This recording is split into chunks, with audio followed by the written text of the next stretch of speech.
The stopped clock in the great hall had shown 4:15 for so long that the housemaids no longer glanced at it. Marianne Ellery glanced at it on her first morning, saw that the pendulum hung dead against the case, and thought, 3 years, near enough, to the very hour. She had been told at the door that the Duke of Harrowmere did not speak. Not that he could not, that he did not, had not, since the summer the house went quiet, and that a woman come to catalogue a dead man's library had best keep to the library and expect no conversation from anyone above stairs. She had answered that she had not come for conversation. She had come because the advertisement asked for someone who knew the ordering of old collections. And she did, and she needed the wage, and a house where no one spoke suited her exactly. She had lost her father in the spring, and the roof over her head by midsummer, the two being the same loss, wearing 2 coats.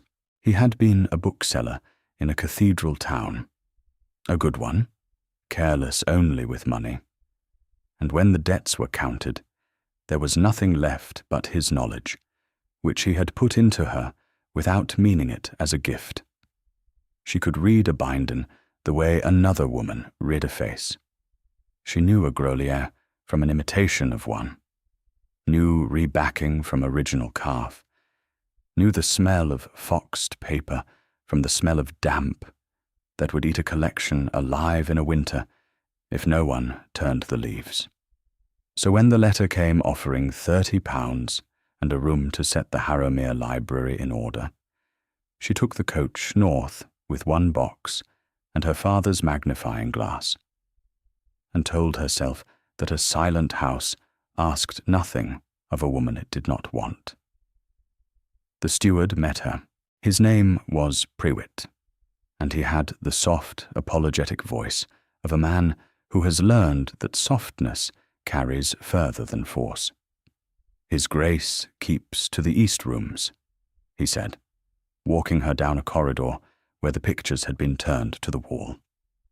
You will not be troubled.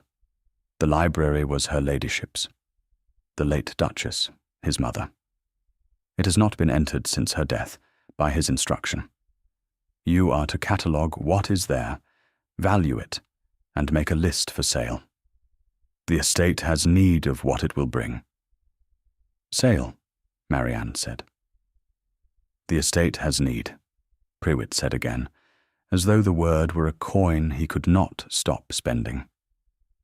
The library, when he unlocked it and left her, was a long room with a dead fire and shuttered windows, and 3,000 volumes going quietly to ruin in the dark.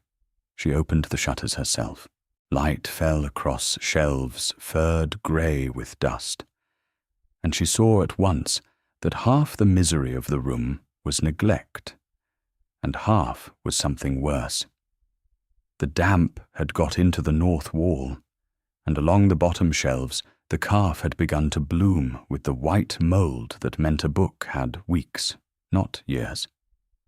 She took down a folio of engravings and opened it, and the spine cracked like a small bone, and she stood very still, because a broken spine is a thing that cannot be unbroken, and she had been in the house an hour. She was on the ladder at noon, when the door opened without a knock, and a man stood in it who did not speak. She knew him by the way Prewitt had not described him. Tall, unkempt in the particular way of a man well cared for by servants he will not look at. A face that had been handsome before it stopped being used. He looked at the open shutters. He looked at her on the ladder, with a book in her hand. She waited for him to order her down, and he did not, and the silence went on long enough that she filled it herself, because she had never been able to leave a silence alone. The north wall is killing them, she said. Whoever shut this room, shut wet in with them. I can save perhaps 2/3 if the fire is lit daily from now and the shutters kept open. The other third is past saving, and you would do better to let me record what they were than to pay a valuer to weep over them." She climbed down, because talking to a duke from a ladder felt wrong even to her. "I will need coal, and I will not sell a book of your mother's until I have told you what it is, because some of these are worth more to a house than the house knows, and a man ought to lose them on purpose or not at all." He looked at her for a long moment. Then he inclined his head once and went out and shut the door softly, and she stood in the cold room, with her heart going faster than the exchange deserved, and told herself it was the coal she wanted and nothing else. The coal came within the hour.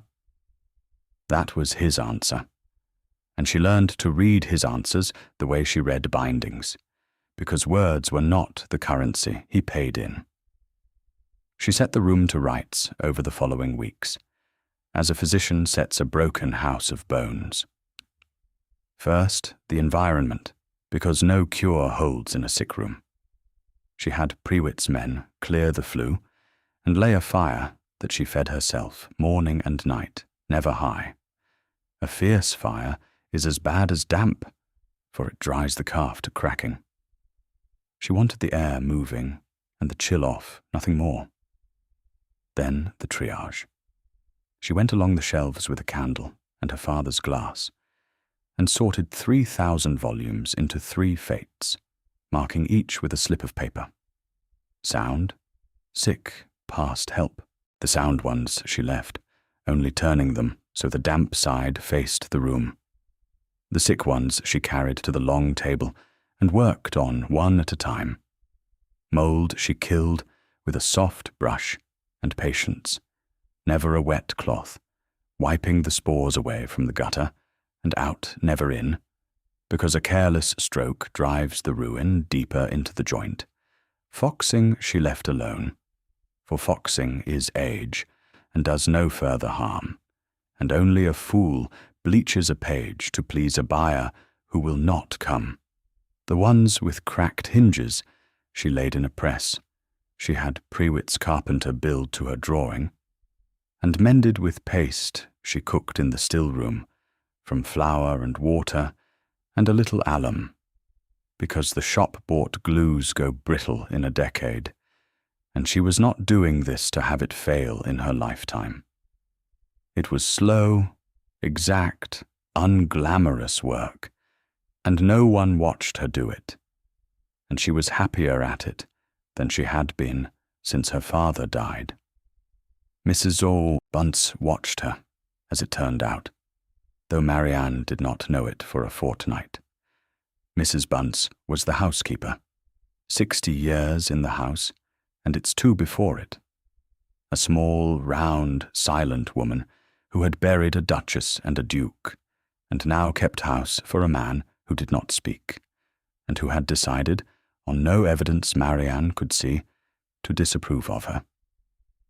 She left the tea tray outside the library door rather than bring it in. She addressed Marianne, when she could not avoid it, as the young person. Marianne, who had been disliked by experts, let it be. It broke on a grey afternoon, when Mrs. Bunce came in for the tray herself, and found Marianne on the floor, amid the ruined third, the past help books, copying their titles into a ledger before they were carried out. "You are writing them down," Mrs. Bunce said. It was almost an accusation. "Every one," Marianne said, not looking up. What it was, who printed it, the year. A book that cannot be saved can still be remembered. Her ladyship's own hand is in some of these. She wrote the dates, she read them in the front. That one there, the Cowper. She read in the winter of 91 and again in 94. "I will not throw a woman's winters on a fire without setting them down somewhere first. Mrs. Bunce stood very still. Then she sat down in the chair by the window, heavily, as an old woman sits, and said, she read the Cowper aloud to him when he was a boy, both those winters. He would remember, if anyone dared remind him. She looked at the girl on the floor with the ledger, and something in her face gave way, not all at once. I thought you were come to strip the room and go. They send people to strip rooms. You are the first that stopped to write down what was in them.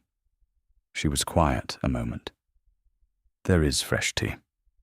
I will bring it in. It has gone stone cold outside that door these 2 weeks, and that is my doing, and I am sorry for it. Bring it in, Marianne said, and tell me which of these she loved, so I mark those sound, whether they are or not. The wound she had by accident, and from him, which she had not expected. He had taken to coming to the library, not to speak. He sat in the chair by the north window, with a book he did not read, and watched her work. And she had decided to treat him as she treated the weather, a condition of the room to be worked around. But one evening the fire had burned low, and she was mending the hinge of a small salter, and without looking up she said, Your mother dated her reading, not the great books, the small ones, the ones she went back to. A woman does not do that unless the reading is the best hour of her day. And he said, in a voice rusty from 3 years of disuse, she did it because the days were long. Marianne kept her hands moving on the salter and did not look up because she had learned that a startled animal bolts. Long, she said. My father did not speak to her. He said it the way a man reads an inscription in a language he half knows. For the last 11 years of his life. Not from cruelty. He had said a thing to her once, at a dinner, in front of the county. A cold thing, a public thing, about the match having been beneath him. And he could not find the way back from it. So he stopped speaking to her, rather than speak and be false, and she filled the silence with books and dated the good hours. I watched it for 11 years. I swore I would never be a man who let a silence stand. He was quiet. The fire ticked. And she died, and I found I had nothing to say to anyone that would not be false, and I stopped, exactly as he did. I have become the thing I watched. That is the whole of it. There is no grander wound in this house than a man who learned silence at his father's table and could not unlearn it. You are speaking now, Marianne said. Yes, he said, as if it surprised him. I have noticed. He did not come the next day, nor the day after, and she told herself she had frightened him with his own voice and thought no more of it, or told herself she thought no more of it, which is a different thing. Then she came in on the 3rd morning and found that the north window had a new shutter, close-fitted and painted, sealing the last of the damp out of the wall she had told Prewitt was killing the books. No one mentioned it. When she asked the carpenter, he said only that he had had his orders and would not say from whom, and looked at his boots. She stood in front of the mended wall a long while. It was not a gift a man gave a woman. It was a gift a man gave a room he had shut for 3 years and could not enter, done through her hands, because his own would not carry him over the threshold. She understood that, and understood, too, that he had listened to every word she said about the wall when she thought she was talking to the weather. She saw him do a thing near the end of that month that she was not meant to see. There was a boy in the stables, a half-witted lad the grooms called Simple Ned, who was afraid of the big grey hunter and whipped for it. Marianne, crossing the yard at dusk, saw the Duke stop by the boy and take the lead from him, and stand with him at the grey's head a long while, showing him without words how to put the flat of his hand where the horse could smell it, how to breathe slow so the animal breathed slow. He did not know she watched. He was gentle in a way he was gentle with no adult, and patient past any duke's patience. And when the boy laughed, the Duke almost smiled. It undid something in her to see it. She went in and could not settle to the books, because a man who is unkind is easy, and a man who is only frightened of his own voice is not, and she had wanted him to be easy. They fell, without either of them naming it, into the habit of the last hour of the day. He would come when the light went and sit, and she would work, and they would talk, and the talk was the best hour of her day, which she recognized too late for the recognition to do her any good. "You mend them as if they could feel it," he said one evening, watching her ease a spine. "They can be hurt," she said. "That is close enough to feeling for a bookseller's daughter. My father used to say, a book has one life in the making and a second in the mending, and the second is the one you can be blamed for." Was he a hard man to please? Impossible. She smiled at the Psalter. He would take a mend I had spent a week on and turn it in the light and say, "Well, it will pass in a dark room." And that was praise. I did not know it was praise until he was dead, and I had no one left to fail. She glanced up before she could stop herself. "You would have liked him." He also said the true things, only when he thought no one was listening. "A man could learn from that," the Duke said. "Say the true thing when no one listens, and get in the habit, and one day forget to check whether anyone is. Is that what this is? You practicing on me because I do not count?" "You count," he said too quickly, and then looked as alarmed as a man can look who has heard his own voice betray him. And she laughed, not at him, at the pair of them, two people afraid of the same warmth. And after a moment he laughed too, rusty and astonished, and neither of them took it back or covered it, and the fire burned down while they sat in it. And it was the happiest she had been under any roof since the one she lost. "Tell me a book you would never sell," she said, "of all of them. If the house burned and you could carry one out." He thought about it seriously, which she liked. "The Atlas, the great Bleo in the second alcove. Not for its worth. I know it is worth £100, you told Prewitt so." He caught her look. "Yes, I read your list. Every line of it. Not for the worth. She used to open it on the floor, and we would choose a country and invent our lives there. I was to be a merchant in the Indies. She was to keep a lighthouse in the far north, where no one could dine with her and be cold." "Then that one is not on the list any longer," Marianne said. "I have taken it off. A house may sell its treasures. It may not sell its lighthouses." He looked at her and did not thank her, and she understood by now that his not thanking was the loudest thing he did. "Here is a question for you, wherever you are listening tonight. Is there a book, or a chair, or a country on a map that you would carry out of a fire not for its worth, but for who once opened it with you? Stay a while by whatever fire you have." The house is not done coming back to life, and neither, I think, is he. The frost came early that year, and with it the crisis, on a night the whole house would remember.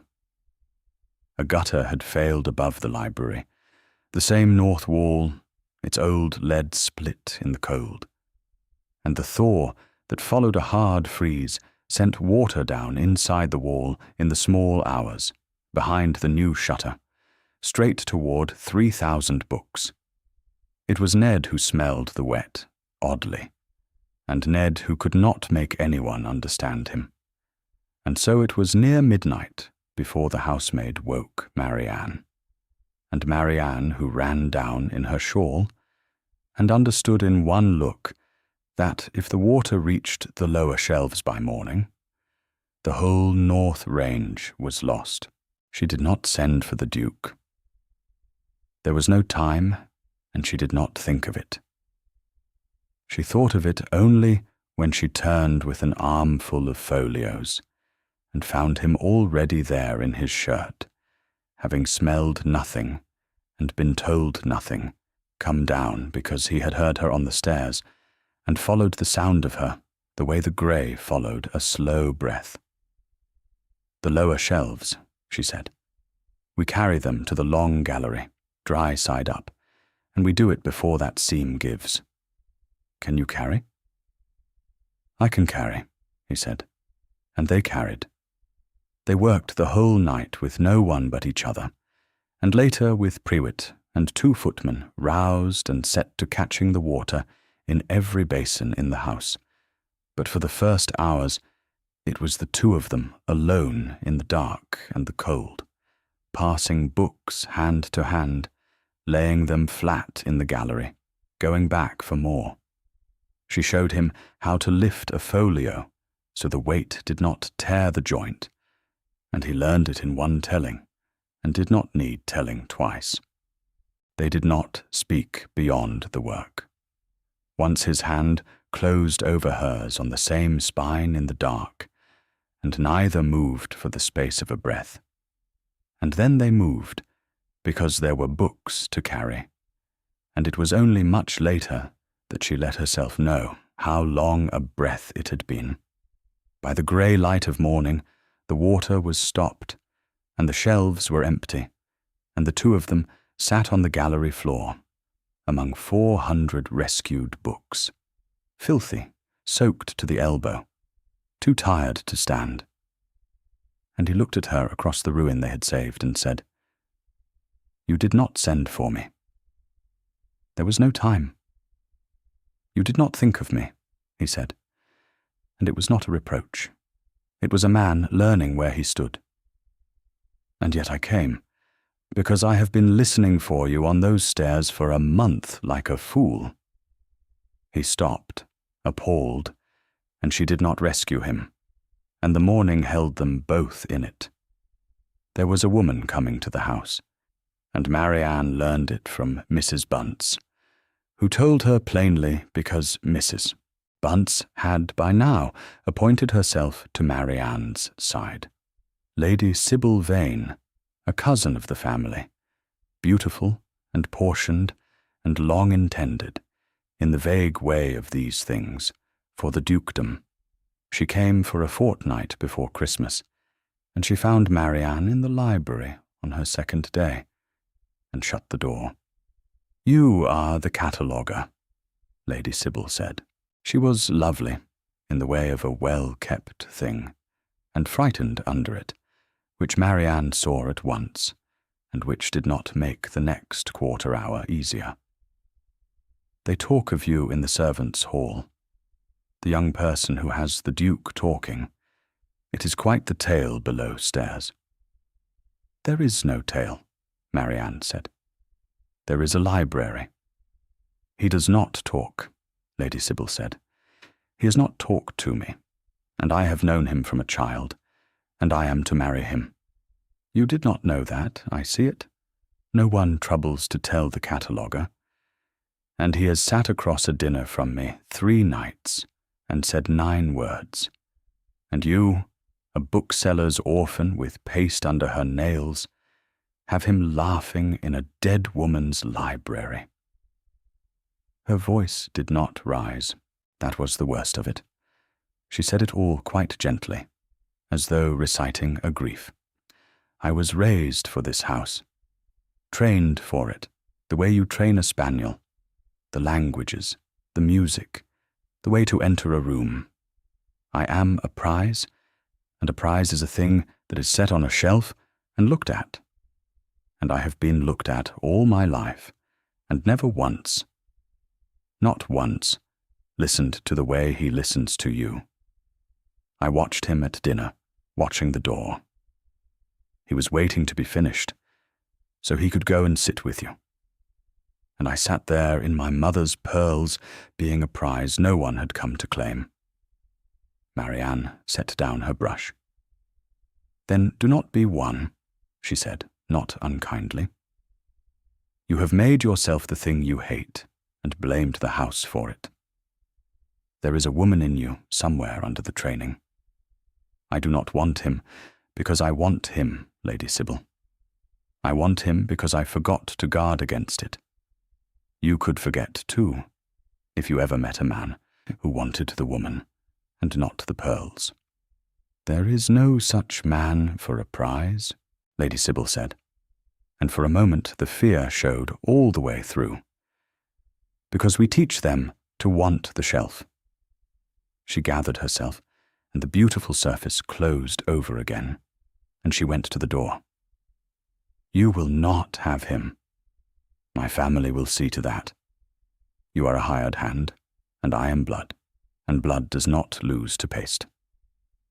But her hand shook on the latch, and they both heard it, and she went out fast so as not to be seen. It was 3 nights after that Marianne understood what she had, and could not keep. She had gone up to the long gallery alone, late, to turn the rescued books, and she stood among them in the cold with a single candle, and let herself for once do the sum. He was a duke. She was a bookseller's daughter, with £30 owed her, and paste under her nails. The kindness she had built a whole warmth on was not what she had let herself pretend. He was a man learning to speak again, and she was the safe first voice, the woman who did not count, who could not cost him anything, on whom a mute man might practice the shapes of words before he took them out into the world of Lady Sybil's and county dinners. She had been his exercise. When he was fluent, he would not need the exercise. He would marry the pearls, because the house had need, because blood does not lose to paste, because that was the shape of the world, and she had known its shape since her father died, and left her outside it. The shutter, the coal, the atlas taken off the list.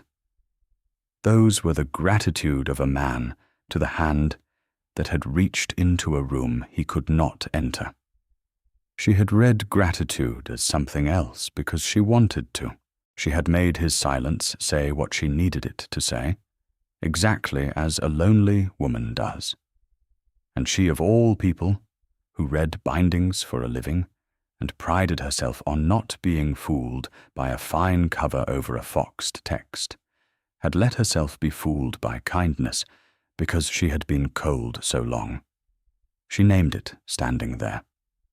This is real, she told herself, and it cannot be had, and both of those are true at once, and I will not make the second less true by pretending the first is less real.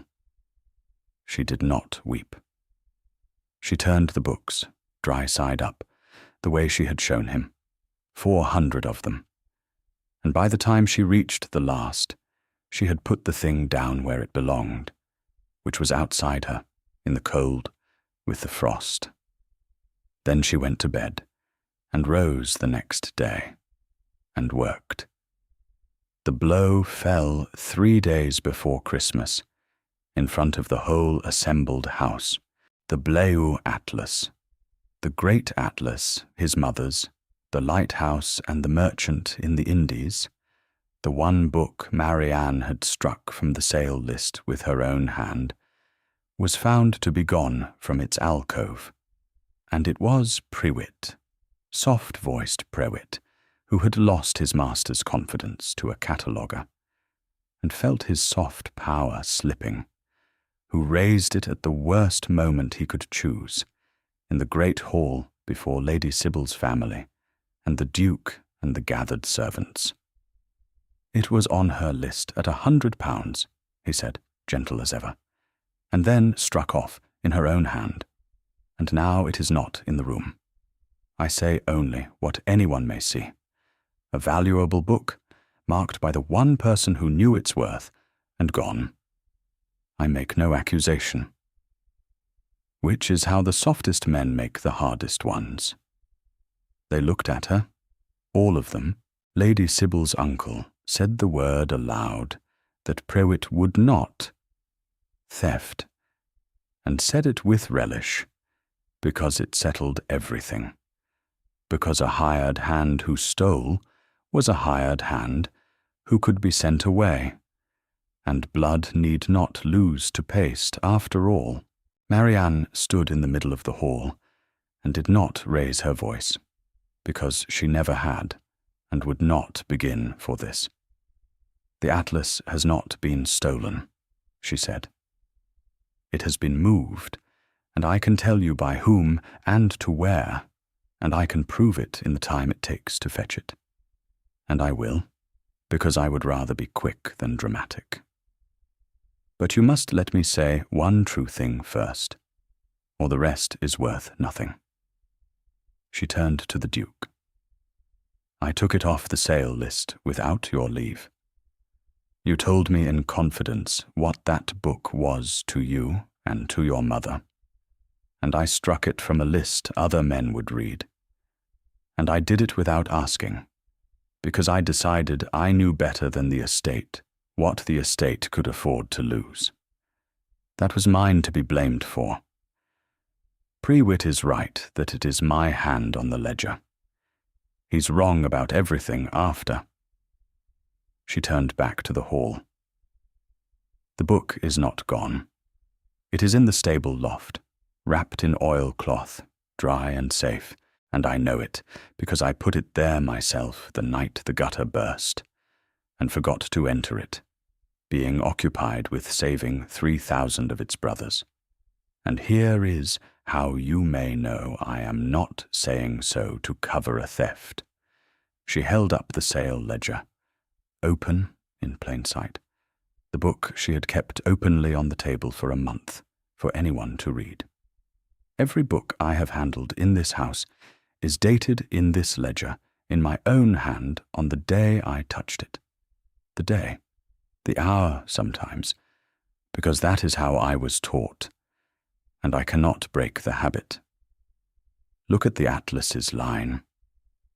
It is dated the night of the flood, in my writing, in ink that has had a month to dry. You may test it. Ink of a night old and ink of a month old are not the same to the eye, and Prewitt knows it, or he is no steward. A woman planning a theft does not write the date she stole a thing in a book she leaves open on the table. She writes nothing. The blank is the guilty thing. The entry is the innocent one. I entered it because I enter everything. Send a boy to the loft. They sent Ned, who knew the loft, and Ned came back cradling the oilcloth bundle like a child, and it was the atlas, dry and whole, and the hall went very quiet. Prewitt tried once more, because a drowning man reaches for anything. She might have put it there tonight, he began, in the soft voice, and it failed him halfway, the way a voice fails, when the man behind it feels the floor go. He looked around the hall for the deference that had held him up for 30 years, and found that it had already stepped back from him. All of it, every face turned away, and the understanding came over him plainly to see. The room had decided, and it had not decided for him. His hand moved as if to loosen a collar that was not tight. "I have served this house," he said, and stopped, because no one was listening. And there is nothing colder than an appeal to loyalty made to a room that has stopped granting it. He stood there, with his soft voice gone, and nothing under it. An old man who had wagered his place on a young woman being a thief, and lost. Marianne could have finished him. The hall would have let her. They were hungry for it now, the way rooms turn hungry. She looked at him, at the shaking hand, and the 30 years, and the fear underneath the softness, and she found she could not spend the coin she had been handed. "Mr. Prewitt has kept the ledgers of this estate for 30 years, she said, plainly to the room. He was wrong tonight, and frightened, and a frightened man reaches for the nearest handhold. I have been the nearest handhold. That is all this was." And she let it be all, and said no more, and left him standing with something still to stand on, which was more than he had left her. Nothing else was said in the hall that night. The house went up to its beds around the two facts it had been given: that the girl was honest, and that she had chosen not to be cruel, and left them lying there, and that was the end of it for the night. She meant to go all the same. She understood the difference between being proved honest and being wanted, and only a fool mistakes the first for the second. And she had resolved in the gallery not to be a fool about him. So the next afternoon, in the small still room off the kitchen where she cooked her paste, with only Mrs. Bunce for company, she began quietly to pack her jars and brushes into her one box, and told the old woman she would leave after the new year, when the roads cleared. "You will not," said Mrs. Bunce. "I will. I have been proved no thief. That is all I came to be. He is a duke, Mrs. Bunce, and there is a house that has need, and a cousin with pearls and blood, and I am a woman who mends books. I have done the sum. A woman who cannot do her own sums has no business keeping another man's ledgers." She wrapped a jar in cloth and set it in the box, and her hands were steady, because she had done her weeping a week ago in a cold gallery, and had none left to do here. He learned to speak again in that library. That was a good thing to be part of. A person can be the thing that mends another, and still not be the thing that stays. My father mended 1,000 books he sold the next morning. The mending was real. It was still a sale.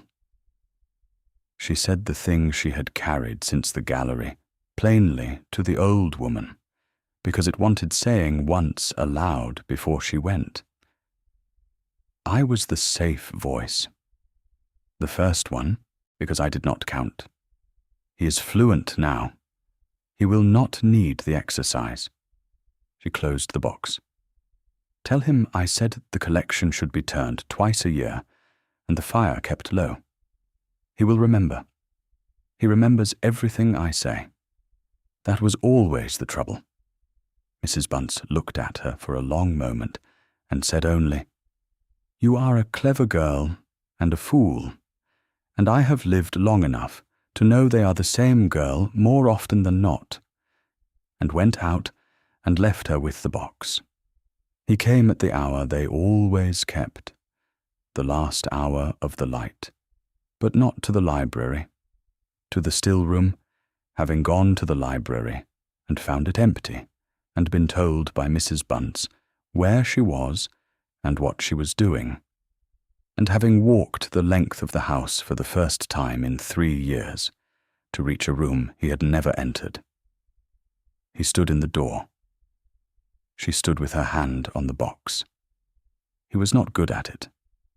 That was the first thing. and the truest. "You wrote the date," he said. It was not what he had come to say, and they both knew it. He tried again.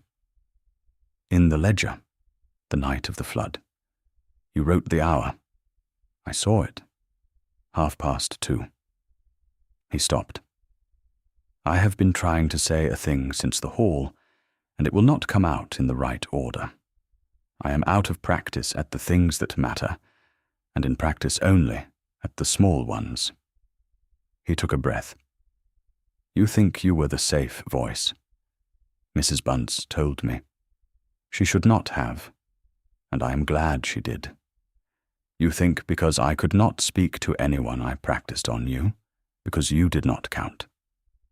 His voice was not steady, and he let it not be. "You counted from the first hour. I did not answer you because you were safe. I answered you because I could not help it. There is a difference, and it is the whole of my life. Do not go north to a lighthouse where no one can be cold. Be cold here, with me. I am asking." And then, because he had no more words and knew it, he simply stood, having said the plain thing badly, in the doorway of a room he had crossed a house to reach. She did not answer at once. Outside, the frost was giving. There was a drip from the eaves, the sound of a thaw. "You will have to say it in the hall," she said. "Not to me, to them, the pearls and the blood. Whatever this is, it is said in front of the people whose opinion has cost me something. Or it is not said at all. I have been the tale below stairs, and I will not be the secret above them."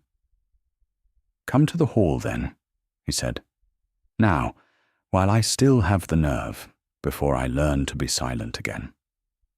And held out his hand, palm up, the way he had shown a frightened boy to hold it out to a horse, so that the thing that was afraid could choose.